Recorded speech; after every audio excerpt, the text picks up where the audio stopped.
الرحمن الرحيم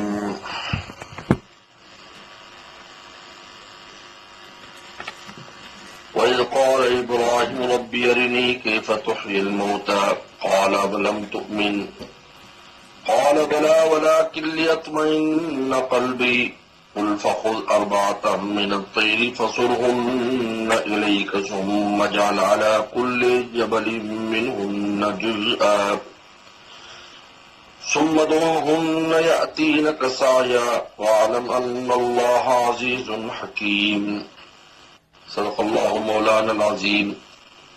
تیسرا واقعہ معاذ سے متعلق بیان کرتے ہیں کہ آخرت میں حشر نشر ہوگا۔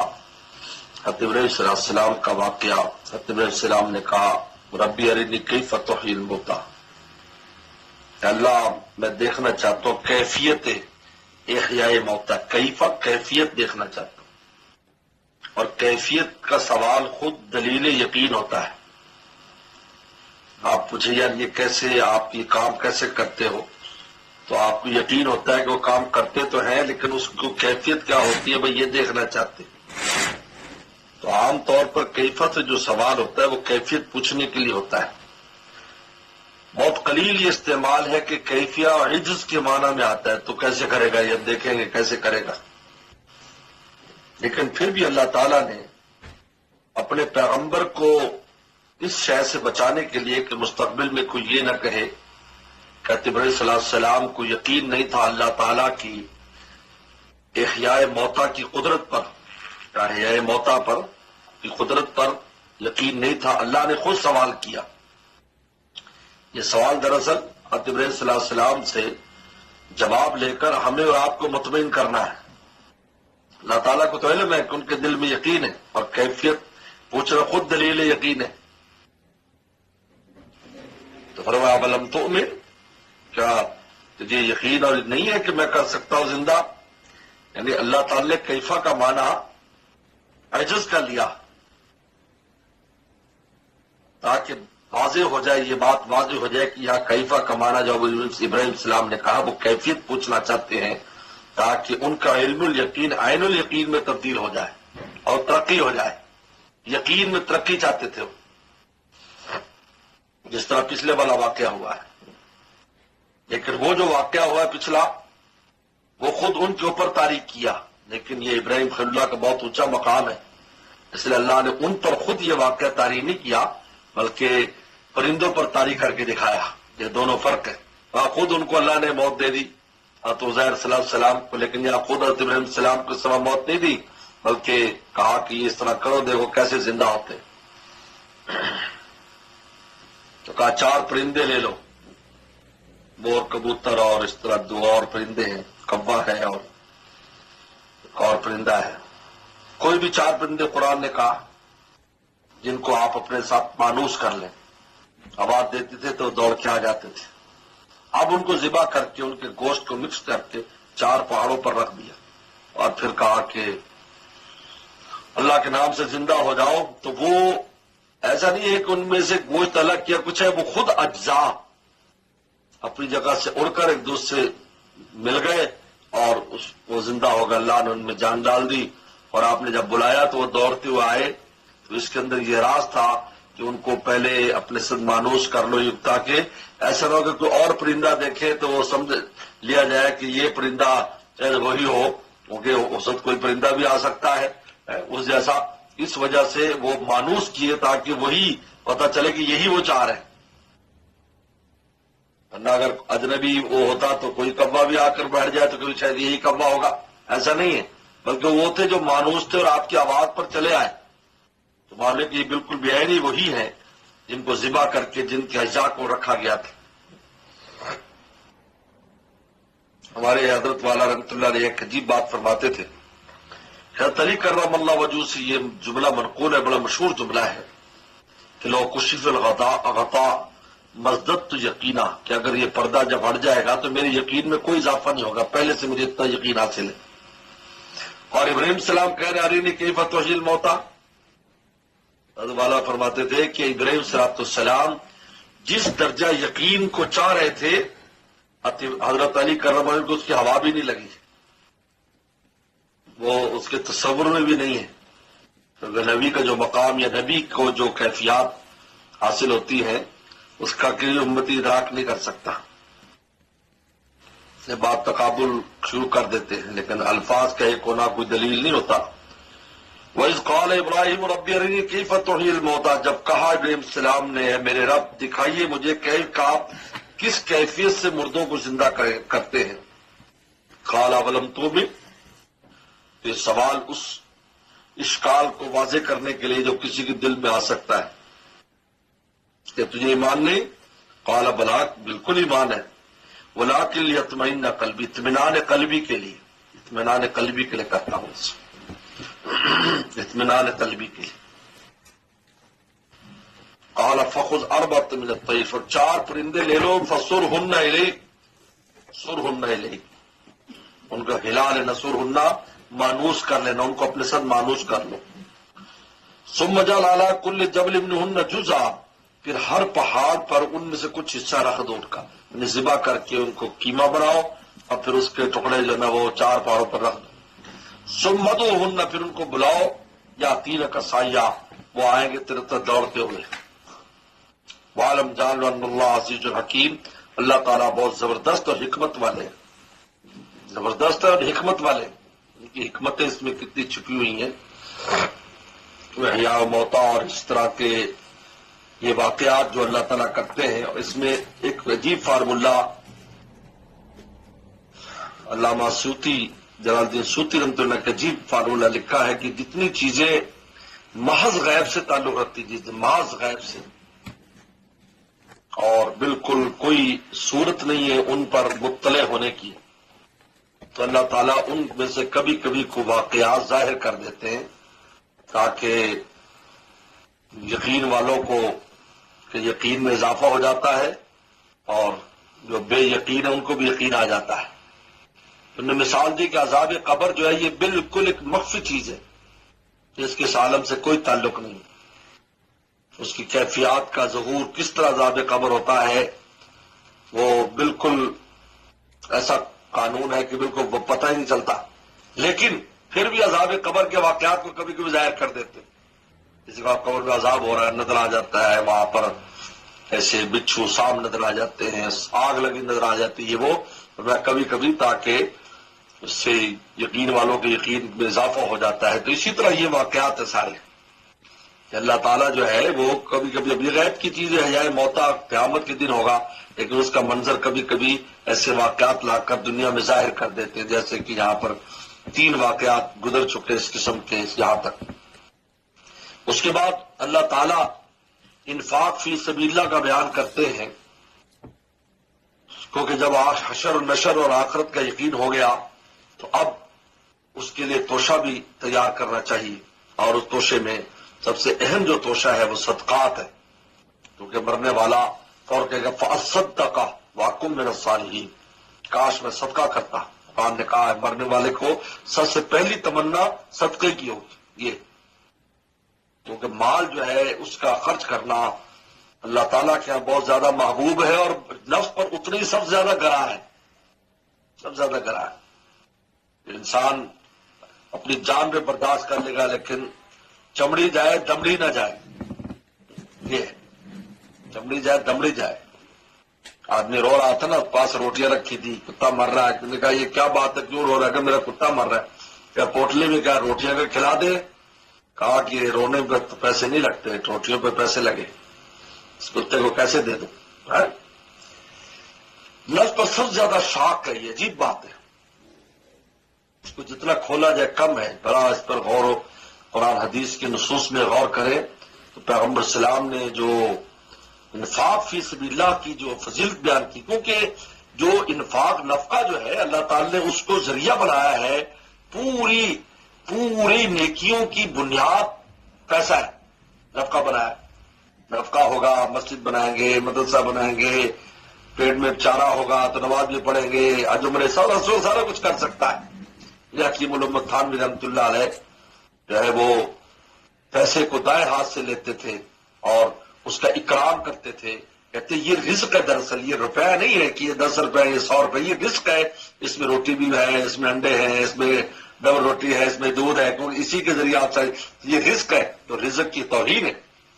اس لیے حضرت سفیان ثوری رحمۃ اللہ علیہ کے بارے میں لکھا ہے کہ ان کے پاس ان کے ہاں مینگنیاں اور دراہم ایک قیمت رکھتے تھے۔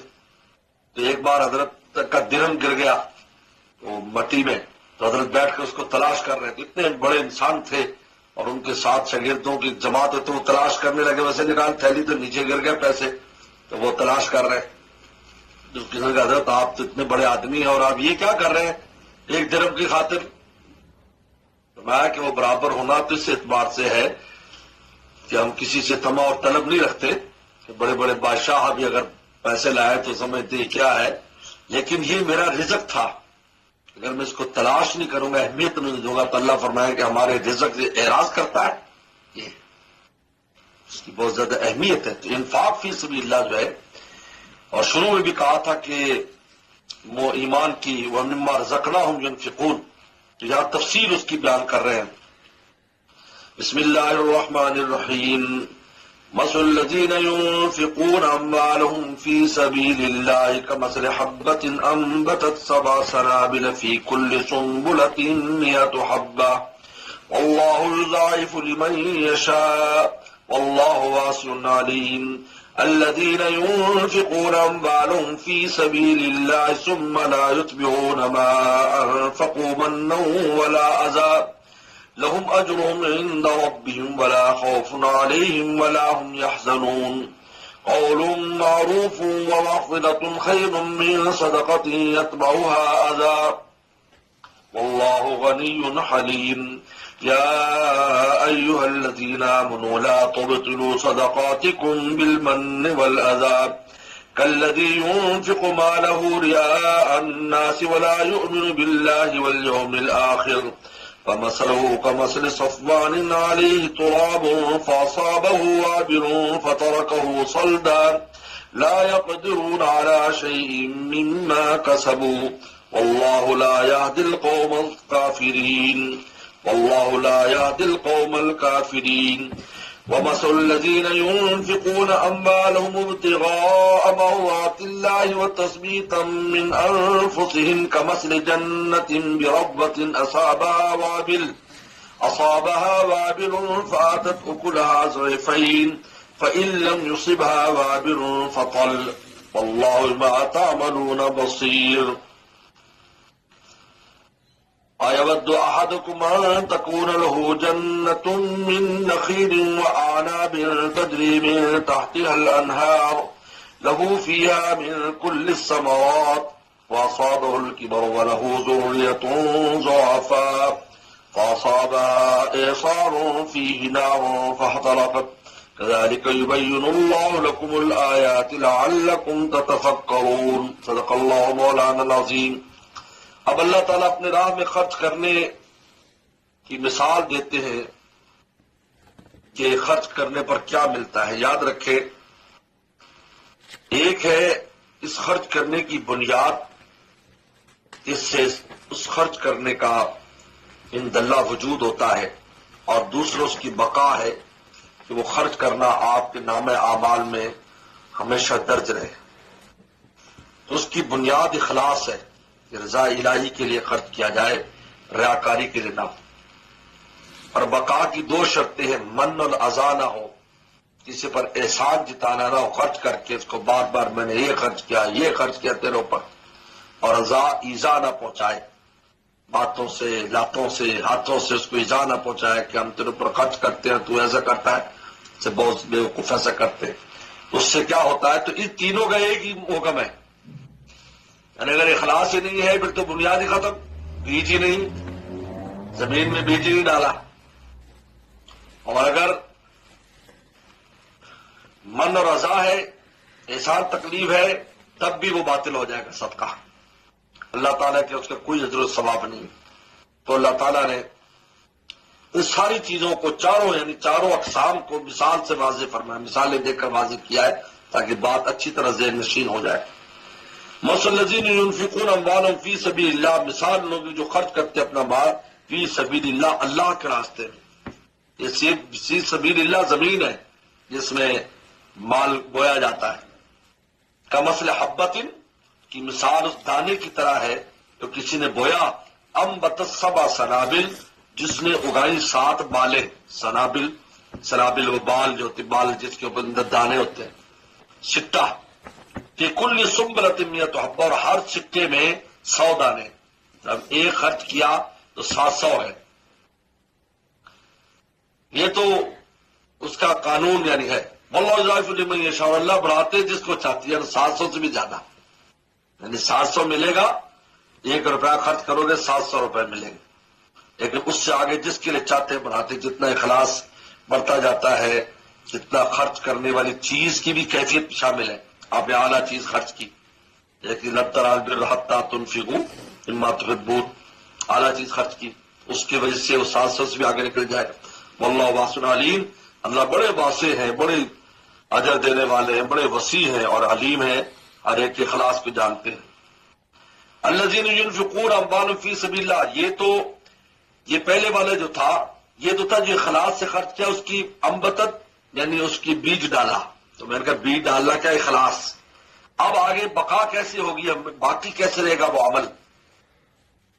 الذین ينفقون اموالهم فی سبیل اللہ، وہ لوگ جو خرچ کرتے اپنا مال اللہ کے راستے میں. ثم لا یتبعون ما انفقوا، پھر خرچ کرنے کے بعد اس کے پیچھے نہیں کرتے منم ولا اذا، احسان اور تکلیف نہیں دیتے. اس کا پیچھا احسان تکلیف سے نہیں کرتے. احسان جتا رہے ہیں، بار بار اس کو ذلیل کر رہے ہیں اور اس کو تکلیف اور ایذا پہنچا رہے ہیں باتوں سے، ہاتھوں سے. لہم اجر عند ربہم، فرمایا ان لوگوں کے اجر ان کے رب کے پاس. ولا خوف علیہم، ان پر کوئی خوف نہیں ہوگا. ولا ہم جاننا، وہ غمگین ہوں گے اتنا مال خرچ کہاں گیا، سب آگے مل جائے گا اور 700 گنا بلکہ اس سے زیادہ مقدار میں. تو 3 چیزیں ضروری ہوگی انفاق فی سبیل اللہ کے لیے: اخلاص اور عدم من، عدم اذا. نہ احسان جتا ہے اور نہ وہ دے. بہت خطرناک چیز ہے. انسان ایسے کہہ دیتا ہو اتنی کیا، ایسے اللہ معاف فرمائے. اب اللہ تعالیٰ فرما رہے ہیں کہ ایسا خرچ کرنا جس سے لوگوں کو ایذا پہنچائے، احسان جتائے اور تکلیف دے، اس سے بہتر ہے قول معروف، اچھی بات کہہ دے، وہ مغفرہ اور معافی بھی. معاف کرو، معافی اس لیے مانگتے بھی معاف کرو، یہ معاف کرو یہاں سے نکلا ہے، معاف کرو. اور مغفرہ اور درگزر کرنا، کہہ دینا اور مغفرہ اور درگزر کرنا. خیر من صدقۃ، بہتر ہے اس صدقے سے یتبع اذا، کہ جس کے پیچھے اذا ہے اور تکلیف ہے. اللہ غنی حلیم، اللہ تعالیٰ مستغنی ہے اور حلیم ہے. اللہ کو کوئی ضرورت نہیں ایسا خرچ کرنے کی، اور بڑے بردبار ہیں، جلد سزا نہیں دیتے. اب اس کے بعد ان کی مثال لا رہے ہیں کہ جو بغیر اخلاص کی خرچ کرتے یا من رضا کرتے. یعنی ایک حکم ہے ان کا، یا ایھا الذین آمنوا لا تبطلوا صدقاتکم بالمن والاذی، ایمان والو باطل نہ کرو اپنے صدقات من اور رضا سے. مطلب کہ باطل ہو جاتا ہے، اس عمل کا جو ثواب ختم ہو جاتا ہے جب من اور رضا ہوتی ہے. کالذی، اب مثال دے، ينفق مالہ رئاء الناس، اس کی مثال یعنی من اور رضا اور ریاکار ایک حکم میں. احسان جتانے والا، تکلیف دینے والا، ریاکاری کرنے والا ایک حکم میں. نہ اس کو ملتا، اس نے تو بیج نہیں لگایا، یہ ہونے کے بعد جل گیا سارا کچھ. مسئلہ فرمایا کہ الذی ينفق مالہ رئاء الناس، وہ آدمی جو خرچ کرتا ہے لوگوں کی دکھلاوے کے لیے. ولا یؤمن باللہ والیوم الآخر، اور اللہ اور آخر پر ایمان نہیں رکھتا. یعنی اگر اس کو یقین اور ایمان ہوتا تو اللہ کے لیے خرچ کرتا، دنیا داری کے لیے خرچ کر رہا ہے. فمثلہ کمثل صفوان، ان کی مثال کا مثل صفوان، چکنے پتھر کی طرح. صفوان علی تو اس پر مٹی ہے، اوپر مٹی پڑی ہوئی ہے، اور نے دیکھا بھی یہ تو زمین ہے تو اس میں بیج اگا دیا اس پر. نیچے وہ پتھر تھا، اوپر ویسے مٹی جمی ہوئی تھی. فاصابہ وابل، پھر اس کو پہنچی تیز بارش. وابل کہتے بہت تیز بارش. فترکہ صلدا، اور اس کو کر دیا سلدا. سلدا کہتے چکنا، صاف ستھرا فرش جب نکل آتا ہے بارش کے دھلنے سے اس کو سلدا کہتے ہیں. یعنی وہ بیج بھی گیا، مٹی بھی گئی. یہ یعنی ریاکاری نے بیج ہی جڑ سے اکھاڑ دیا، بیج ہی نہیں ہے. جب بیج ہی نہیں تو ہوگا کیا؟ ترک و سلدا. لا یقدر علی شیء ما کسبوا، وہ قادر نہیں ہوں گے علی شیء ما کسبوا، کسی شے پر جو انہوں نے کمایا، یعنی اتنا مال خرچ کیا دنیا میں لے کر ریاکاری کے لیے، تو آخرت میں کچھ بھی نہیں ملے گا. لا یقدرون واللہ لا یهدی القوم الکافرین. اللہ ہدایت دیتے قوم کافر کو. یعنی اس سے مراد یہ مطلب یہ ہے، یہ ریاکاری کے لیے خرچ کرنا، غیر اللہ کے لیے خرچ کرنا، یہ کافروں کا کام ہے، مومن کا کام نہیں ہے. اگر مومن ایسا کرتا ہے تو وہ کافروں والا فیل کر رہا ہے. تو جس طرح کافروں کو کچھ نہیں ملے گا آخرت میں، اس مومن کو بھی کچھ ملنے والا نہیں ہے جو ریاکاری کے لیے خرچ کرتا ہے. اب اس کی مثال دے رہے ہیں جو اللہ کے راستے میں خرچ کرتے ہیں. وَمَثَلُ الَّذِينَ يُنْفِقُونَ أَمْوَالَهُمْ ابْتِغَاءَ مَرْضَاتِ اللَّهِ. اب مثال ان لوگ جو خرچ کرتے ہیں اپنا مال ابتغاء مرضات اللہ، اللہ تعالیٰ کی خوشنودی کے لیے. ابتغاء کہتے ہیں تلاش کرنے کے لیے، حاصل کرنے کے لیے، مرضات اللہ خوشنودی. وَتَثْبِيتًا مِنْ أَنفُسِهِمْ. تثبیت من انفسہم کا ایک ترجمہ ہے اپنے اندر کے یقین کے ساتھ. تثبیت من انفسہم، دل کے یقین کے ساتھ. جس کو قرآن حدیث میں آتا ہے کہ من صام رمضان ایمان و احتسابا، جو روزہ رکھتا ہے ایمان اور احتساب کے ساتھ، طلب ثواب اور ایمان کی کیفیت کے ساتھ روزہ رکھتا ہے، غفر لہ ما تقدم من ذنبی، پچھلے گناہ معاف ہو. تو تثبیت من انفسہم کا یہ معنی ہے کہ اپنے نفسوں کے یقین کے ساتھ، یعنی وہ ایمان اور یقین پورا پورا ان کو ہے کہ ہم یہ جو خرچ کر رہے ہیں اللہ تعالیٰ اس پر ہمیں اجر دیں گے. تثبیت من انفسہم. اور دوسرا معنی تثبیت من انفسہم کا لکھا ہے کہ استقامت دل کی، یعنی نفس کی استقامت کے ساتھ، یعنی نفس کو ادھر ادھر ڈولنے نہیں دیتے. اور نفس بھاگتا ہے ادھر ادھر، لیکن وہ اس کو قابو میں رکھتے ہیں اور ان کے عمل میں استقامت ہے. تثبیت انفسہم، یہ استقامت مراد ہے اس میں. کمثل جنت، ان کی مثال اس شخص کی طرح ہے کہ جنت بربوہ، کہ باغ ہو ربا میں. ربا کہتے ہیں بلند جگہ کو، بلند جگہ کو ربا کہتے ہیں. برب ذات قرار و معین، کیونکہ حضرت عیسیٰ السلام کی جب پیدائش ہوئی وہ بھی اونچی جگہ تھی، وہ بھی اونچی جگہ تھی، تو اس لیے اس کو قرآن نے ربا کہا. جہاں حضرت مریم علیہ السلام کے سارا قصہ پیش آیا، حضرت عیسیٰ السلام پیدائش ہوئی. اس لیے یہ ملعون قادیانی جو تھا، اس نے چونکہ یہ اپنے آپ کو محمد مسیح کہتا تھا تو اس نے اپنی جگہ کا نام بربا رکھا. اس قرآن سے اس سے لیا اس نے ربا، اس لیے اس نے رکھا ربا، یعنی جن کا نام عطیہ السلام پیدا تو ربا نے کہا کہ میں محمد مسیح ہوں، تو اس نے اپنا نام ربا رکھا.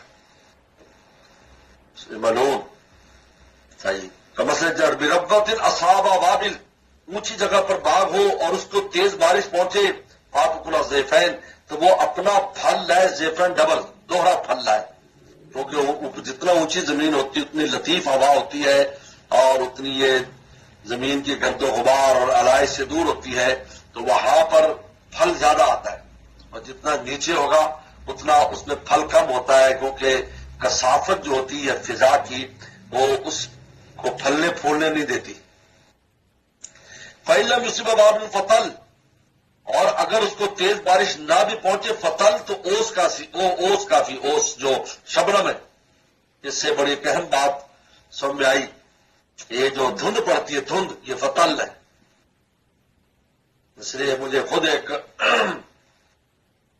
دیندار افسر نے زراعت کی، محکمہ زراعت کے بتایا کہ جب سے ہمارا پانی بند ہوا پاکستان کا، دریاؤں کا، ہندوستان والوں نے بند کیا جب سے، انڈیا والوں نے، اس کے بعد سے دھند بڑھ گئی.